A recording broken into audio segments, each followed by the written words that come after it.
Hello and welcome to Season 4 of On the Irregular with me, Java Berry. In previous seasons, I've chatted to women from all walks of life about their unique creative journeys, how they got here and how their story has shaped their creative process. For this season, I wanted to specifically explore the way in which grief informs the creative process, how transformative it can be, and how it weaves its way through our lives in many tangled ways, how it manifests in our work, and how we navigate the endless twists and turns. I cannot wait for you to hear these conversations. Each one moved me in a profound way, and often made me laugh and cry simultaneously. Thank you so much for being here. Welcome to On the Irregular Season 4 on creativity and grief. In this episode, I am talking with author, art historian and lecturer Joanna Wolfarth. Joanna was the first person I interviewed for this season. I remember feeling nervous and out of practice, but Joanna's gentle warmth and grace shone through my headphones, and I immediately knew that this was exactly where I wanted to be, sat listening to her story. In our chat, we discussed Jo's shifting approaches to writing throughout her life. We talk about her book, Milk, an intimate history of humanity's first food. We talk about how motherhood and losing a close relative to suicide have impacted her life and work, about the destruction and the construction of the self as a consequence, and about allowing herself to be more vulnerable with the ones that she loves. Welcome to my conversation with the extremely lovely, graceful Joanna Wolfarth. A gentle warning, this episode contains swearing and mentions of suicide and baby loss. Hello, Jo. Thank you so much for agreeing to talk to me for Season 4. It's so lovely to meet you. Thank you so much for having me. I'm looking forward to talking with you. Wonderful. Well, so you are an art historian specialising in Southeastern Asian history, a lecturer and a writer, and you've published a book, Milk, an intimate history of breastfeeding. I thought we could start off with you just telling me a bit about your work and your creative journey so far, and then we'll move on to the themes that we've discussed previously about grief and how it informs our work and our outlook on life. So yeah, over to you. If you'd like to tell me a bit about yourself, I'd love to hear. So yes, I am an art historian. I specialise in the arts of Southeast Asia and Buddhist art, specifically in Cambodia, where I lived and worked and researched for quite a few years in my late 20s and early 30s. I still teach art history and lecture in art history, but over the last few years, my kind of creative work and my writing has led me in lots of different directions. So I've moved away from just sort of academic writing and publishing and those kind of parameters into non-fiction that kind of blends cultural history, art history, social history, and memoir.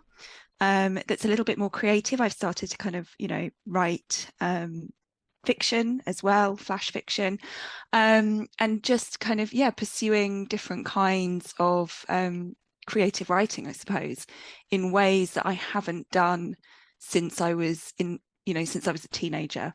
So Milk very much was a kind of departure. It's not a kind of academic history or in that kind of way. It's it's very much a blending of the personal and the historical. Yeah, and because it seems like from what you've said, you are intensely academic. Did you ever have an idea to work towards fiction, or it's interesting that you said you kind of gone from historical to now like blending in memoir and more of the personal experience. And do you think that this is now leading you to feeling more comfortable about writing fiction? Absolutely. I mean, as a child and as a teenager, I wrote all the time. I used to make little books when I was a child, when I was kind of, 7, folding up bits of A4 paper to write storybooks. And then as a teenager, I wrote terrible poetry. I wrote terrible attempts at novels and fiction. And then as my late teens, I wrote a fanzine and I had a a website, a GeoCities website. But I never kind of shared any of that really. It was always, a website was quite good because there was an anonymity there. But I was terrible at sharing it. And then I went to university in my 20s and kind of just sort of lost all confidence in that creative side of writing. And obviously academia offers like really set parameters of kind of, this is how you write, this is how you prove you know your stuff, that kind of thing. So I sort of got lost in that world for quite a while. And so what did you study at university? So I started off doing history of art and philosophy, and then kept going with the history of art and kind of specialised in Southeast Asian art. Wow, okay. And so when it came to writing Milk, was this born because it was your first child and your experience of breastfeeding, and then it led you to exploring the history of breastfeeding and all of the social influences of why we breastfeed, how we perceive breastfeeding, through the ages and in different cultures. How did that feel? Because it's an intimate history of breastfeeding, but it's also an incredibly intimate thing to write about. How did that feel, exposing yourself and exploring that part of your intimate life? It felt very kind of necessary, I think. Because I knew that I felt in the moment, kind of new parenthood and going through it, I felt very alone, and I felt like I'm the only one struggling with this. I'm such a failure, that voice that you have in your head. But then on an intellectual level, I also knew that I couldn't, I'm not the only one. I'm not alone. That if I'm going through it, other people must have gone through it as well and going through it.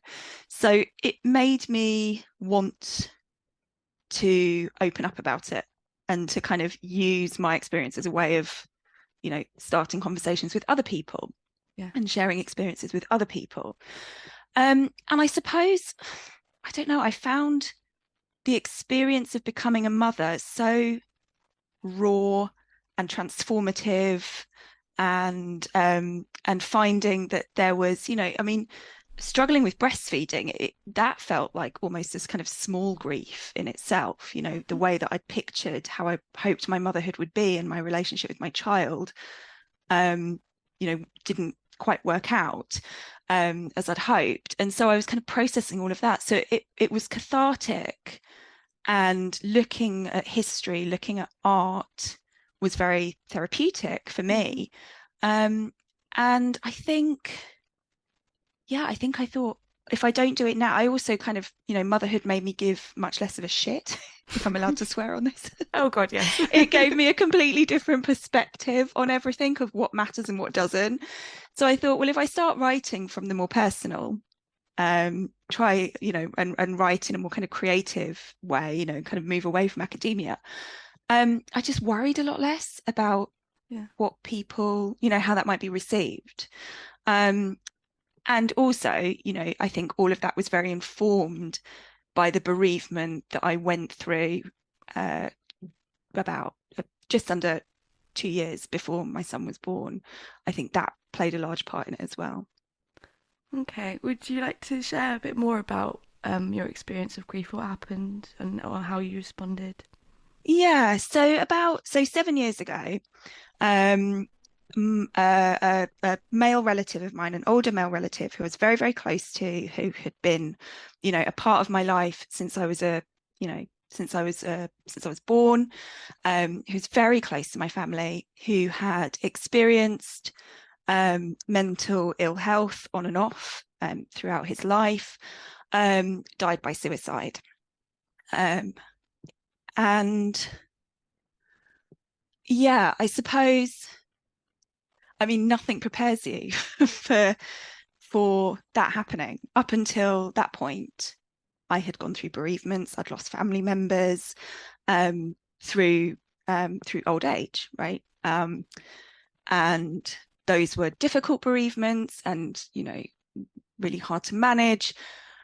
But there's something that I think culturally and societally we're prepared for, that your grandparents are going to pass away.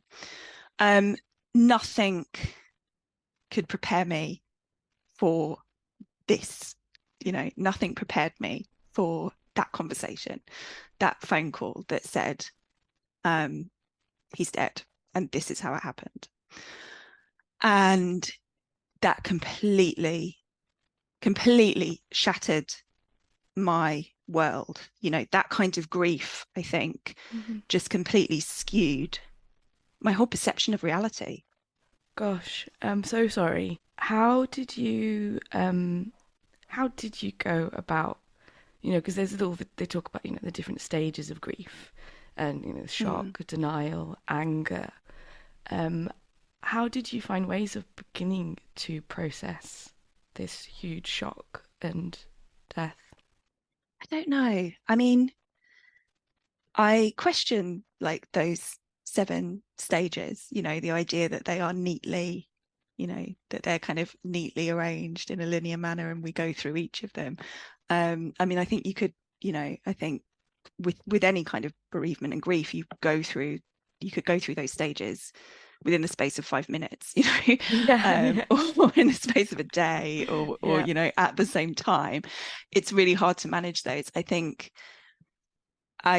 with this kind of bereavement as well, it's really hard to know where to place things like anger and those kind of things. It's really quite difficult to find a way of kind of processing what happens when someone makes that decision. That adds a whole new kind of complication to it, I think. And then, there are certain types of grief and bereavement that I think culturally and societally we find it more comfortable to talk about. And then there's other kinds of losses which I think are much harder to talk about and that have a lot more stigma around it, or kind of a sense of shame and those kind of things. So that again adds I think adds a different slant to things. Yeah, you said in your email that you found that a lot of people really struggled to talk about it because it was death by suicide, and that must have been a really difficult part of just beginning to process it. Yeah, I think it is. I think people do. I mean, I think often people struggle to kind of talk about death anyway, right? And people worry about saying the wrong thing, and so people don't say anything. And I think for anyone who's gone through a bereavement will probably have experienced that, regardless of the kind of bereavement that it was, where some people, you find that people would rather not mention it at all. And I think with suicide, it is much harder for people to know how to talk about it, and how to approach it. I think I felt at the beginning we were quite kind of we were quite sort of as a family, we were very keen to sort of make sure people did know what had happened. Yeah. And to try and find ways of talking about what had happened. So trying to find different ways of framing it, of talking about, it was terminal illness, but it was terminal mental illness. And to not shy away from that. That felt quite important. That felt quite important for me to have that kind of honesty with people, and to kind of, to confront that side of it. That's really interesting. I've never had it framed in that way, and I think that's so interesting and so valuable, that recognizing that terminal illness doesn't necessarily just have to be a physical manifestation. It can also, of course, be mental health. I mean, just referencing my own experience of we lost our daughter when she was 6 months, and then we had a late stage termination, and that was ending a baby's life. A lot of people find that really uncomfortable to talk about, and I completely get it. And I think I remember my reaction to that was to be pretty brutal about it, and to really want to talk about it and be quite, in a way, quite insensitive to how triggering it could be for other people, you know. But I just felt, I was like, no, I want to talk about this. Like, just because this makes you feel uncomfortable, you know, and I was, you know, that was part of my way of processing it, and probably not the right way. I don't know if there is a right way.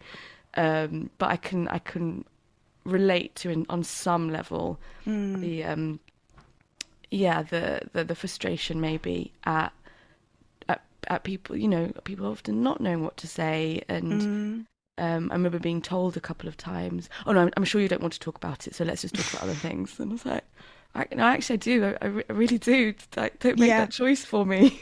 Yeah. I'm sorry that you experienced that loss as well.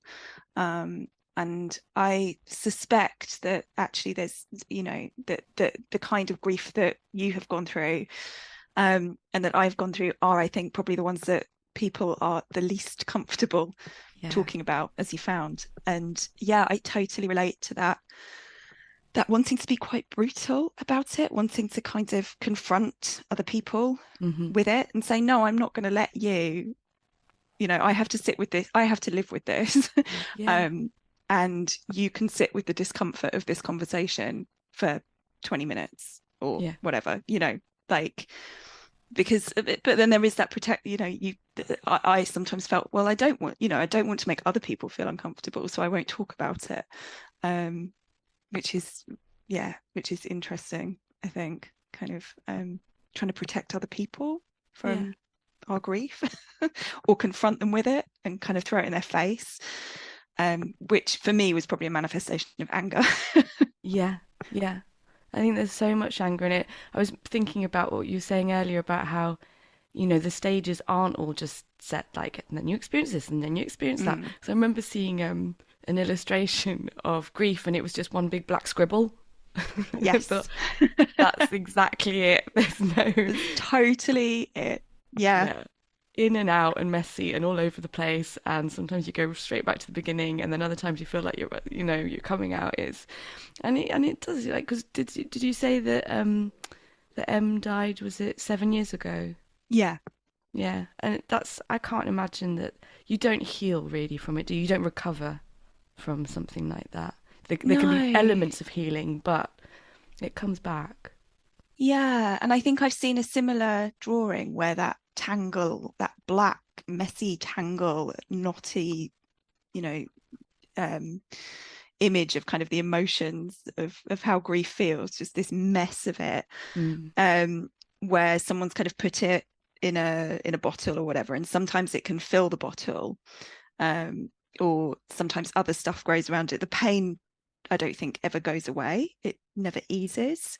I think like life grows around it, and so that can make that kind of messy, painful tangle of emotions more bearable to live with day to day. But there can be moments, sometimes completely out of the blue, where, like you said, it hits you with that like full raw force. And for me, it's like you're right back in that moment of, you know, when it first happened, when it first hit you, with those emotions.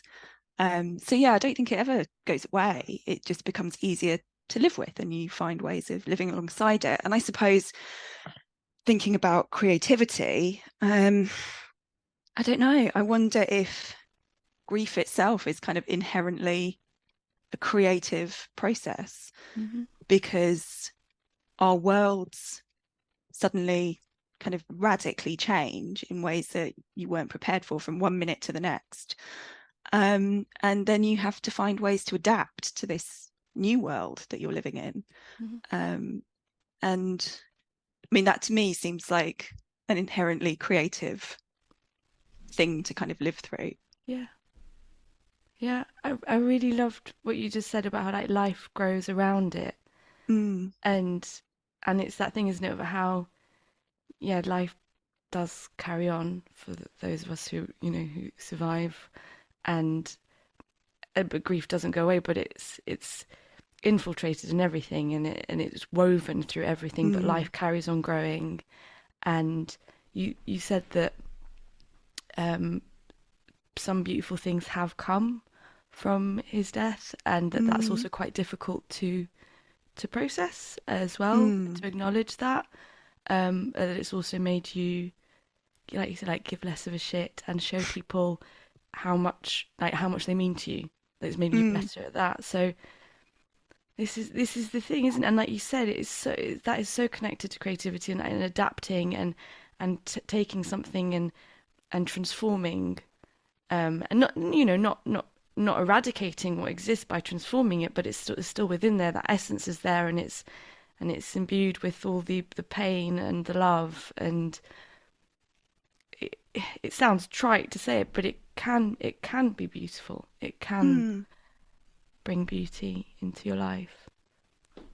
Yeah, I think so. I think that, yeah, as much as the pain never goes, and the sadness is always there, that for me, it completely changed how I kind of thought about the world, about you can have, just as I remember not long after he died, talking to a friend who was trying to kind of, I don't know, kind of meticulously plot the last, their 30s, right? Of kind of, I don't know whether to get the house before we get married or have a child before. And I just remember thinking, like, you can't do it. Like, you can try and make these plans and you can try and find the best way forward, but something can just, you can just pick up the phone one day and life will like everything will just collapse, everything just falls apart. And so it kind of taught me that kind of lesson, I suppose, that like I can't control like my fate in the way that maybe I thought I could when I was younger, or that maybe we kind of delude ourselves that we can, and I think that made me, definitely kind of just gave me a different perspective. It made me less afraid. It made me more able to take risks. And that included from things like, learning how to drive, finally, to like pursuing a kind of writing career that was something that I never had the confidence to do before. And I think that I suddenly thought, well, what is the worst that can happen? Because something unimaginably terrible has happened.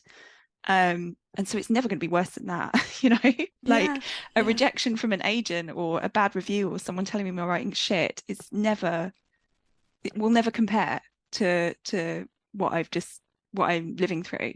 So I should just get on with it. So, and I suppose, feeling less shame about my creative work, or how I feel about, being more open with people about how I feel about them, being more vulnerable. So there are, and those things are beautiful things in my life. And,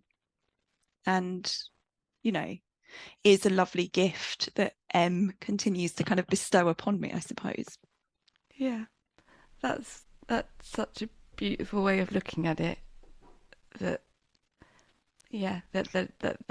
is something that I've always found it difficult to word this, because it's something that I've felt with our daughter Alma, was that because I really I feel very uncomfortable with the idea that everything happens for a reason. Oh, yeah.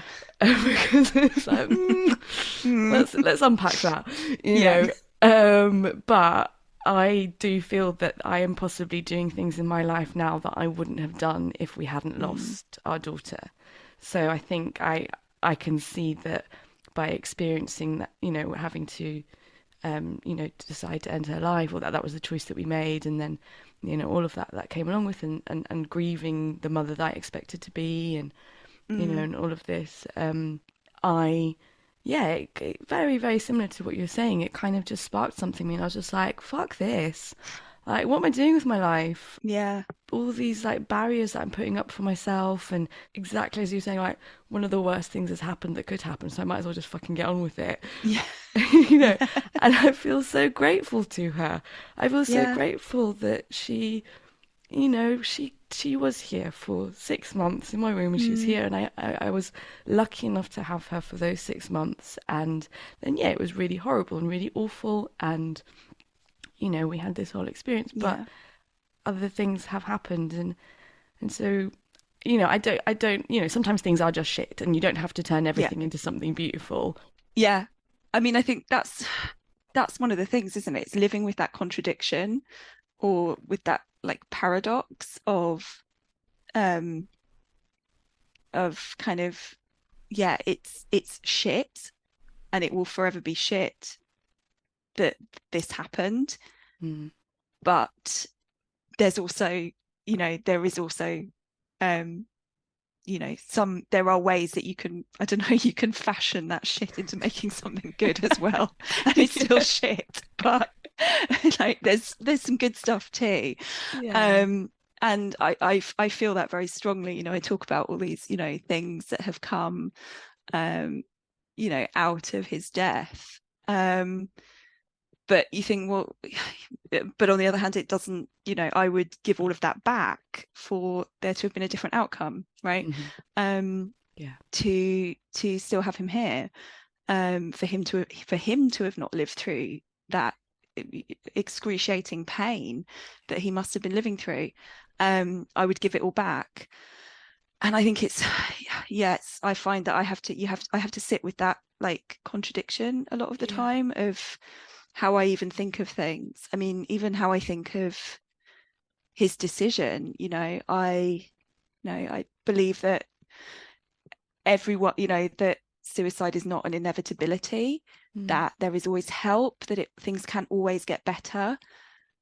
But in his specific case, the way that I can find a way to live through it is to kind of accept the decision that he made, and kind of accept it as an inevitability, if that makes sense. Yeah. So Yeah. it's that kind of, there's a contradiction that I think around that as well, um that I guess I just have to sit within that.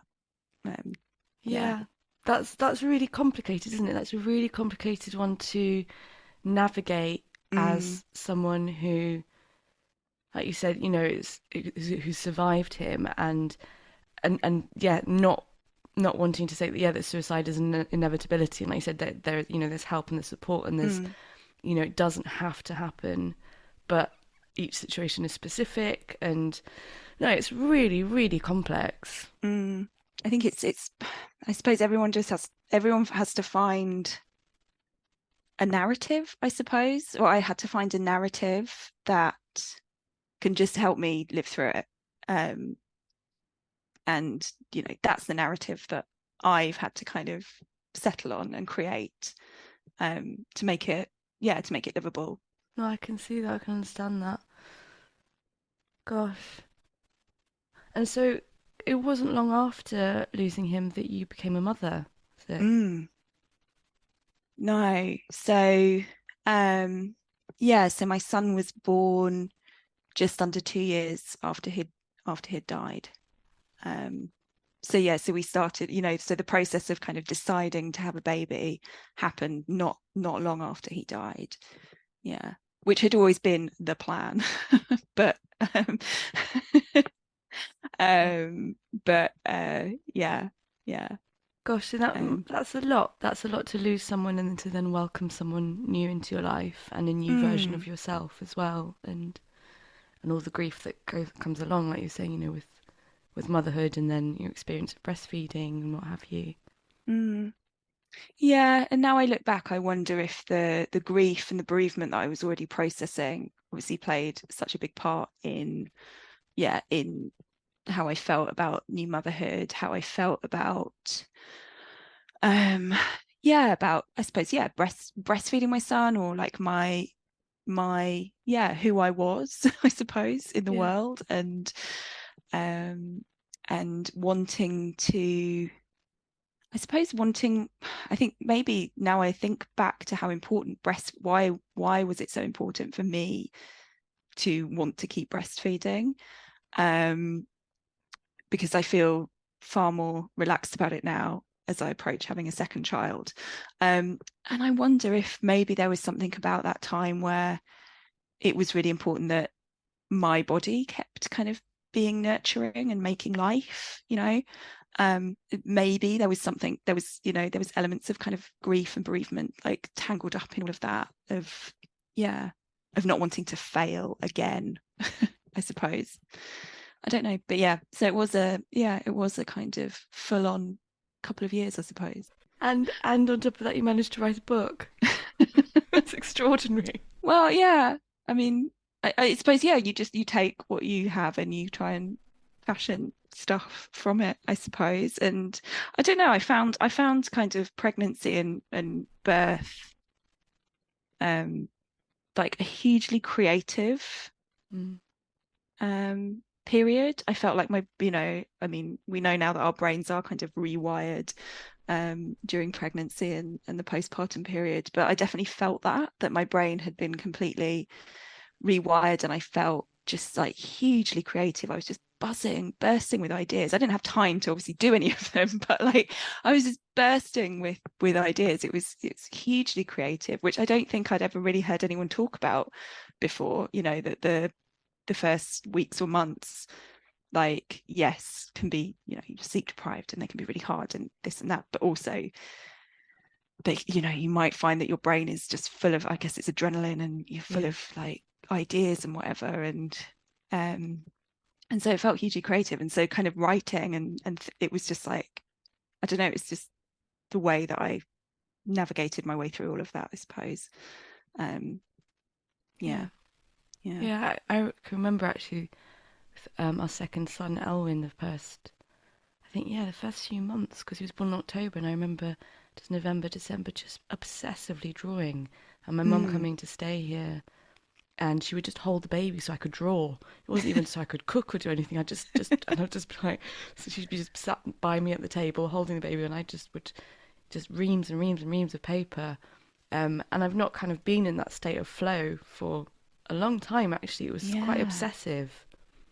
That's amazing. And how wonderful to have that person to hold the baby while you do that as well. My goodness. To have somebody support you. Yeah, incredibly in doing that. Exactly. Nice. And did that lead you to, so did that kind of, were you already working on kind of or did that kind of shift your career, or where you were kind of moving in terms of like? Yeah, it did. I'd already it'd been mulling around in my head as I think I should be doing more with my artwork and my illustration, and then just those three. It was like I just did this condensed amount of work, which I then used to create a whole collection of designs with, just from these couple of months of just obsessively working at it, and then it kind of just established this element in my life. It's like, right, okay, well, this is something I'm going to pursue. So no, I really feel like motherhood, losing Alma and then motherhood have been what have led me on my creative journey, really. So yeah, it can be a combination of the two, kind of course, the kind of loss of the sense of self, but I also think that that's part of where that creativity came from, is because I felt like I'd lost my identity. I didn't recognize myself anymore. I was grieving who I was before becoming a parent, and so I had to find something new. Or parts of myself that I wasn't addressing, parts of myself that I wasn't exploring. It was like, okay, I'm going to dig deep. I've got to dig deep. And what is it that I want to, bring into my life and my identity, and who I want to be in the world, because everything else has gone out the window. So, so yeah, there's that kind of like process of grieving who you were, but also finding new parts of yourself. That resonates so much, that idea of having to like kind of the destruction and the construction aspect of it, like the dancing Shiva of like, you did a world destroyer and a world creator. Like that resonates so much when I picture, actually probably if I picture the kind of the weeks and months after Em died, and like the weeks and months after becoming a new parent, and I sort of imagine myself, I kind of see this kind of melting puddle, or this kind of collapsing clay model or something, you know, Oh, everything wow. kind of is it kind of losing definite, like my sense of self kind of loses definition is Yeah. how I visually picture it. And then there's that kind of you sort of refashion, rebuild, and probably the constituent parts are still the same. Like you said, everything, that creativity or that, all of those things were probably part of you, but they were parts that we'd kind of neglected or that we had, I don't know, that we hadn't, that we'd kind of put to one side or hidden or whatever. And then you rebuild it all back again, because you have to, because everything's like all the cards have been thrown up in the air. I don't know. Yeah. Yeah, it's just that's how I picture it. That's how it felt, I suppose. Um, and that's a beautiful and painful process, like at the same time, isn't it? Yeah, it's quite a powerful combination, I think. Mm. And so you're now working on your second book? Yes, very slowly. The next book I hope will be non-fiction again, and it will be a again a kind of hybrid of the personal kind of writing memoir with art history, with cultural history, and with kind of other people's stories woven into it as well. So it would be another kind of hybrid exploration. Um, yeah, yeah. I imagine, is there a degree of relief to have found your way back to writing as well as your academic work? And Mm. I think it definitely feels like something, that I'm revisiting something that was always there that I'd kind of mm, switched off, or boxed away, trying to think about, writing creatively, or even being able to say, even going to a writing group and being like, mm, yeah, like we're writers, let's like share our work, that kind of thing. Um, Doing all of that, just it feels like, oh yeah, this is kind of what I wanted to be doing, and what I'd always done when I was younger. And so it feels really, it does feel like this feels right. It feels, yeah. I just think it's really interesting the title, An Intimate History of Breastfeeding, because from what I've read of your work, your writing feels incredibly intimate, and you're talking about bigger themes and about Mm, bigger, societal movements, and but there is something so deeply intimate about it. It's, you bring a very, very human, personal way of expressing or telling stories, like broader themes, I suppose. Um, I guess because I can imagine some people feeling slightly intimidated by anything that they think, is like historical or mm. facts. Yeah, you just have a really delicate way of writing, and it's really effective and Oh, absorbing. thank you. That's very kind. I mean, I think I have to give some credit to sort of where the kind of the academic work in that regard as well, because and to kind of my kind of mentor, my supervisor, Ashley Thompson, because I think even, when I was, in my academic work, I've kind of been so aware of the position of the researcher, kind of who am I, trying to break down that idea of an objective. If you're looking at, I don't know, if you're looking at a temple in Cambodia, if I was a male art historian 100 years ago, I would have a very kind of, I would be writing from a place of kind of, this is the objective Mm. interpretation of it, whatever. I think I'm much more aware of like my subjectivity, like the researcher's subjectivity.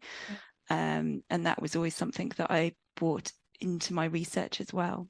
Um, so so I think there is a way that my academic work is not actually that far removed Yeah. from the rest of what I do. Um, and so there is that. Yeah, I think there's that aspect of like, you can't kind of get out of your own interpretive narrative of things. There's multiple perspectives on anything. Yes, definitely. I think there's something that I read that you said that you're fascinated by how we make sense of our worlds through making things and through telling stories, and I think that's it, isn't it? It's each person's version or each person's perspective of the world and existing in the world and things that have happened in the world. That's what makes telling the same story and over and over again so interesting, is because each person is going to see it in a different way and bring their own experience to it. I think that just makes things so fascinating. And that makes kind of looking at art and things, material culture, things that people have fashioned, books that people have read, the stories we tell each other. I mean, they're just endlessly fascinating to me, because they're these little fragments, of people trying to make sense of their worlds and what's happening in the world, and the beauty, the grief, the things that they experience, and how do we find like common ways of sharing those experiences as well, and making them collective. Because I mean, I suppose grief is such a deeply personal experience, but there's also the collective aspect of it. We have rituals around bereavement and around death, and that can become really collective and are also creative acts, I suppose. That's so true. Well, that feels like a perfectly poignant way to end our conversation. Thank you. Thank you. I just want to give you a big hug now. I know. Before I'd set up, John just came in and he went, "Do you need some tissues?" He's like my technical support, so he just also brought over a box of tissues. Oh. Thank you so much for sharing your story with me, Jo. Oh, well, thank you for inviting me to share it, and for such a deep but I think important conversation. You can find Joanna on Instagram and on X at Joanna Wolfarth. Milk: An Intimate History of Humanity's First Food is available from all good bookshops. You can also find the links in the show notes. Thank you so much for listening to this episode of On the Irregular on Creativity and Grief. Please remember to review and subscribe, as it makes all the difference in helping other listeners find us.